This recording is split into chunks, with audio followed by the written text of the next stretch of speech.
Coming up on the show, there's been a major shift in WWE's upper management, and it could be ahead of even more bad news. Two major stars could be set to miss WrestleMania, and the clever clogsies behind booking the brilliant Royal Rumbles have been revealed, which is honestly fascinating. Support WrestleTalk! Give us a subscribe. Hello and welcome to the WrestleTalk Trustworthy News. I am El Fakador Laurie Blake. And there's been a major shake-up at the top of WWE because management is subject to change. The company put out a press release yesterday saying that co-presidents George Barrios and Michelle Wilson will be departing the company and will no longer serve on the board of directors either. Effective immediately. Harsh. First Kofi, now these guys.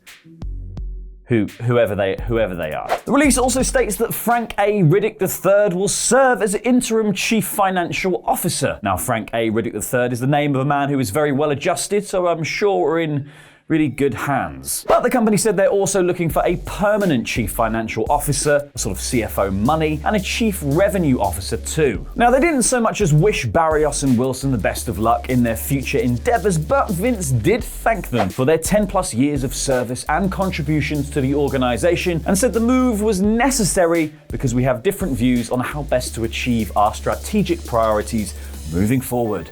Barrios and Wilson to AEW confirmed. I wonder if WWE is going to trademark their names now. Look out for G-Baz and Shell XL, an independent board of directors soon. Interestingly though, as with many abrupt business moves, there are usually underlying issues that are trying to be rectified. In this case, Dave Meltzer reckons he's got the scoop, saying scapegoats, as earnings to be announced Thursday are said to be lower than expected. So if Dave is right and the numbers set to be announced next week are bleak, this could be a good way to appease the board and the investors, buying the company a bit of time to get back on track. Though short term, it really hasn't had that effect though, because after the announcement, WWE stock actually dropped more than 22%, meaning that the price of individual shares dropped by over $10, closing at somewhere like $62.30. This is the lowest value for the company's shares in over a year and a half, which sounds really quite bad, though I don't really understand shares and stocks. Where's Frank A. Riddick III when you need him? But while all of this may be bad news for stocks, shares, investors, Barrios and Wilson themselves, it might actually be good news for some of the people working at the company who aren't on the board, as there have been many reports from inside WWE that Barrios and Wilson were, should we say, difficult bosses? Difficult like that film with Jennifer Aniston, Charlie Day and Jason Bateman?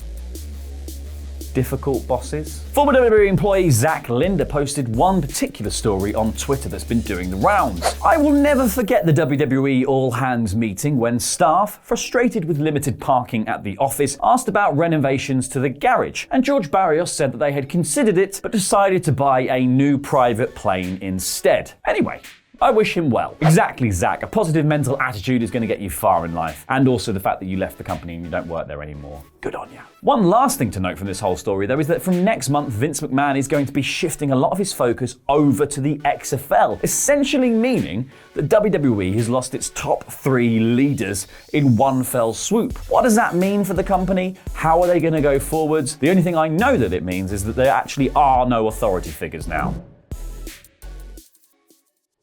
Before we get back to more news, it's just time to quickly thank Ryan B. Bad for their support on Patreon. Thank you so much.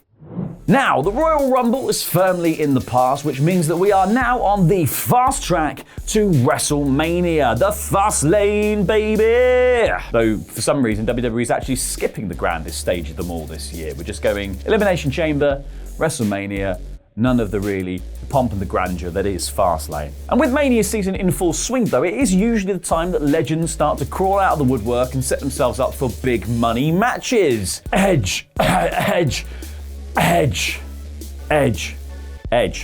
cough. But in previous years, we've seen the likes of John Cena show up, shout loudly about wanting a match, buy a ticket, sit in the crowd, and eventually summon the dead man to summarily squash him. Because Big Match John may have ended up Big Flat John in that specific scenario, but it was Undertaker who ended up skipping last year's WrestleMania. Which is weird because The Undertaker has had a match at every single show of shows since 2000, right up until number 34. He then skipped 35, and it wasn't even out of shame for the match at Super Showdown, because that hadn't happened yet. And now it looks like he could be skipping wrestling again. The Wrestling Observer newsletter are reporting that Taker is not currently booked for a match on the card, but the rumor is that he is currently in talks with WWE officials for an appearance at the event, though an appearance does not necessarily mean a match. Nor does it actually mean that the talks are going to come to fruition. There are a couple of months left to build to Mania and to build a match for Taker, but you've got to imagine that the plans will be coming solid in the next few weeks, so squeezing him in might become a little bit difficult. Actually, what I'm saying is the Undertaker, of course, they're going to make space for him, and also WrestleMania is 5 days long, so I'm sure they could fit him in. Someone who apparently there won't be much time for, though, is former Raw Women's Champion Ronda Rousey, who hasn't been seen since main eventing Mania last year. Now, the rumors of Rousey's return have been swirling around for a while now, but Wrestling Observer newsletter and that killjoy Dave Meltzer may have just put a dampener on them for now, because it says that the latest word is that Ronda will not be wrestling at WrestleMania 36, putting the kibosh on speculation that she may return to challenge Becky or build to that singles match between her and Charlotte the WWE have reportedly wanted to do since she joined the company. Because as it stands, the women of WWE have a few matches on the slate for Mania, because the rumor is that Becky Lynch will take on Shayna Baszler at Mania, while Charlotte Flair will challenge Rhea Ripley, and Bayley,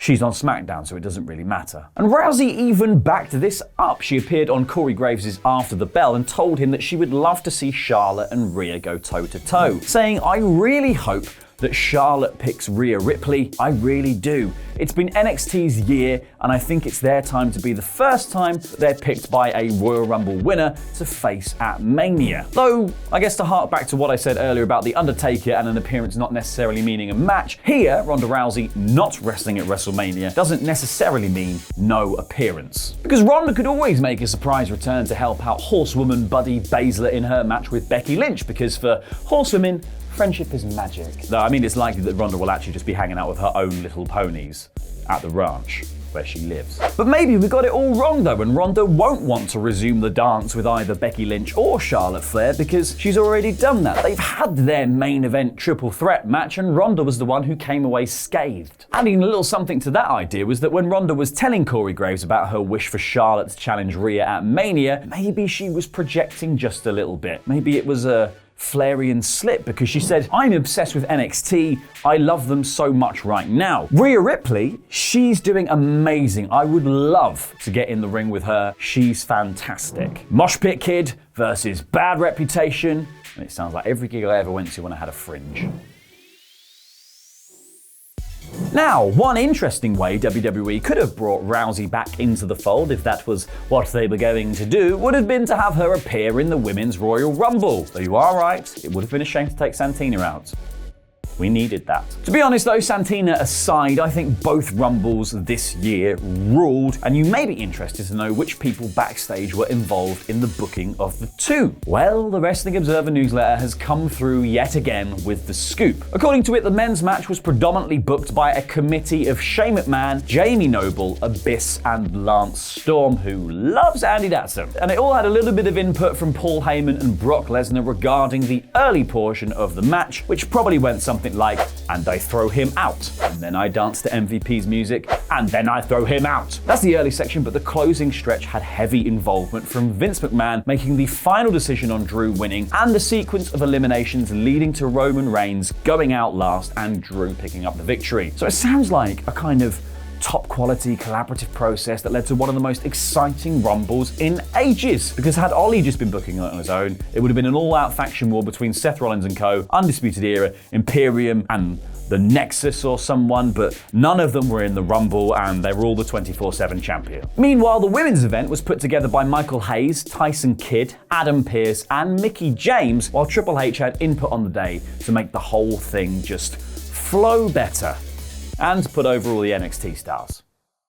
And Charlotte. Free wrestling stuff alert! Thanks to the wonderful people over at WrestleCrate. If you go to wrestlecrate.co.uk and you use the promo code WrestleTalk, you'll get 3 authentic autographed portraits inside your first box when you take out a subscription, including one from Ollie and Luke. None from me though, because I can't stand still long enough for a photo. I have to keep moving forward or I'll die. WrestleCrate is a monthly mystery box full of loads of wrestling goodies, which is items from the biggest promotions in in wrestling, and February's Wrestle Crate will contain an exclusive item signed by none other than Finn Balor. Thanks for watching. If you enjoyed the video, use your mandible claws to mash that like, subscribe, and leave us a comment. And if you fancy more talking of wrestling, click the video over there to see more content from us. I've been El Fakador, and that was Lucha.